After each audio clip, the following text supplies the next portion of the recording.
This is for the version of me that needed to hear this in 2008. I was a desperate girl, desperate to prove she could do it, desperate to show everyone she was capable, desperate to build something that mattered. I was lazy, I wasn't clueless, I was driven. You see, since I was young, I was always creating. In the 80s, I was designing badges my friends could pin on their jean jackets, drawing, painting, selling little things, finding ways to turn imagination into something tangible. Entrepreneurial wasn't new to me, it was a natural. But, in 2008, that creative girl turned into a proving machine. I was building 24/7, searching for answers, Googling how to, listening to everyone, trusting quickly, moving fast. Because I thought if I could just figure it out fast enough, I wouldn't have to feel the fear. I wouldn't have to feel the doubt. I wouldn't have to feel the shame. What I really needed back then was permission. Permission to say, at least I tried. At least I was brave enough to go for it. At least I stepped into the arena. I needed someone to look at me and say, this is not the end. You are not a failure. You are learning. I needed a sounding board, someone who could reflect my truth back to me. Now I understand why. I process out loud. That's how I hear myself. That's how I feel what's aligned. But what I didn't understand then was this: it is not enough to have strategy. You have to regulate your authority first. You can have all the how to's, all the blueprints, all the formulas, all the advice, but if your nervous system is dysregulated, you will choose from urgency, from fear, from proving. That's what I was doing. And that's why it felt like the end. Because when something collapses that you built from pressure, it feels like your identity collapses too. But here's what I see now: it was never the end.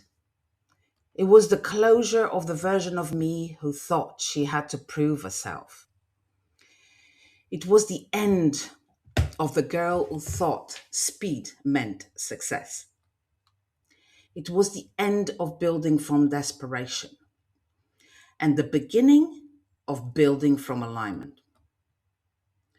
So if you are in this place right now where something didn't work, where something collapsed, where something feels over, let me say this clearly: it is not the end.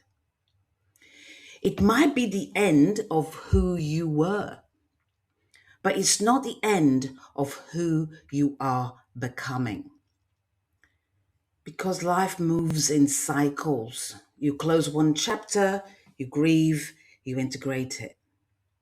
And then another chapter opens, not randomly, but because you are ready for a different version of yourself. Closure is not failure, it's a transition. It is evolution in motion. You are allowed to try again, not from proving, but from evolution. And this time, you don't rush, you regulate, you listen, you build your way. Because the girl who once built from desperation is not a woman who leads from discernment. And that changes everything. And here's something I didn't expect to feel: pride. Real pride for that woman in 2008, because she was brave. She risked. She believed in herself enough to try. She didn't play safe. She didn't stay comfortable. She stepped forward, even when she didn't know how. She wasn't foolish. She was courageous. And without her, this version of me would not exist. So if you're looking back at a version of yourself that feels messy, reckless, too much, not enough, maybe instead of judging her, you honor her. Maybe she was building the strength you standing on now. It is not the end. It is a cycle. It is growth. It is evolution. And when I think of her now, I don't see failure. I see a woman I want to hug. I feel it in my heart, in my arms, like I want to lift her up and whisper, "You did it. You walked through it. You survived. You didn't break. You're not broken. You became." And maybe that's what you need to do too. Instead of replaying the mistake, wrap your arms around the version of you and really, really thank her because she carried you here and you are still becoming. And becoming requires shedding. We are always shedding old identities, old conditioning, old ways of coping, old fears that once kept us safe. If we don't release them, if we don't regulate what we've lived through, we carry it forward, we box it up, we pretend it's gone. And then one day something happens, a comment, a setback, a risk, and the old wound speaks again. The doubt returns, the fear resurfaces, the urgency comes back. That's why regulation matters. That's why reflection matters. That's why we don't skip the messy middle. Shedding isn't weakness, it's necessary. It's like breathing out, like washing away what no longer fits.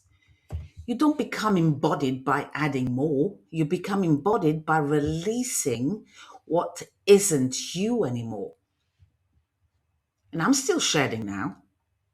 Outdated relationships that no longer feel aligned, systems that don't feel good in my body anymore, the need to prove myself, the hunger to be validated, the quiet desire to be recognized before I recognize myself. I'm shedding the habit of pleasing everyone before I please myself.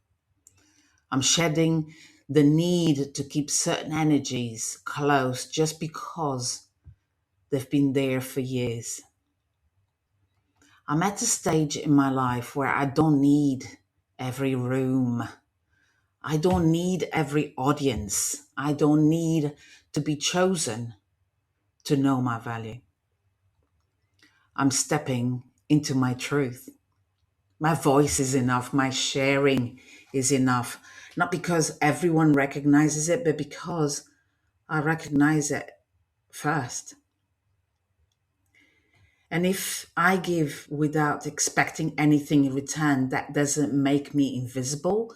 It makes me clean. Because the right people don't need convincing, they feel it. They resonate, they stay. That's shedding too. Not becoming smaller, becoming clearer, clearer. Clarity is everything. And maybe this is what an embodied leader actually is.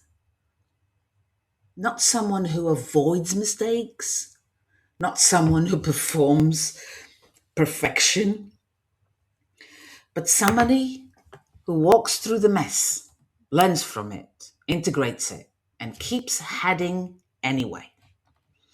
A woman who talks The walk, walks the talk, falls, stands, reflects, evolves. She doesn't dwell in the mistake.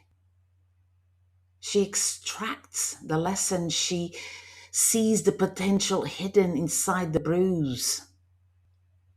She understands that the mess was never separate from the masterpiece, it was shaping it.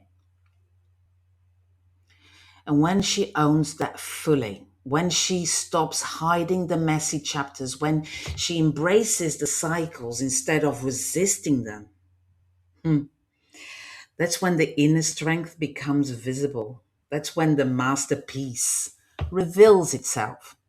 Not polished, not perfect, embodied.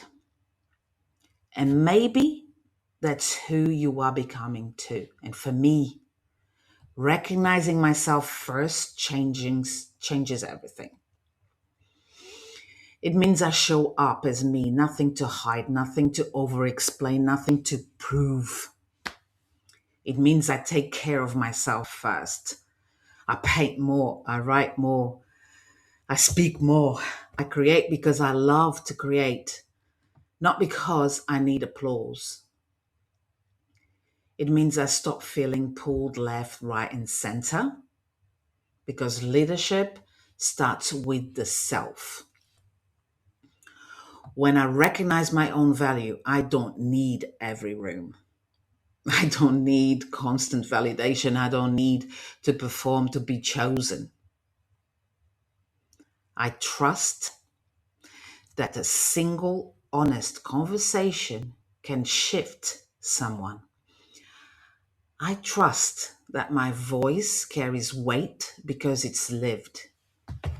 And when I lead from that place, I'm not in shadow, I'm not improving, and I'm not in urgency. I'm grounded, I'm clear, I'm embodied. And that energy, the self recognition, that is magnetic. Because when you recognize yourself first, you stop chasing recognition from the outside. You become the source, and that is freedom. And for this space to stay clean, I hold one boundary. This is not a performance stage, it's a regulation space. I don't record to impress, I don't record to chase validation. I don't record from desperation. I record when something feels integrated, when something wants to be released, when something in me has settled enough to be shared. If it ever feels forced, I pause.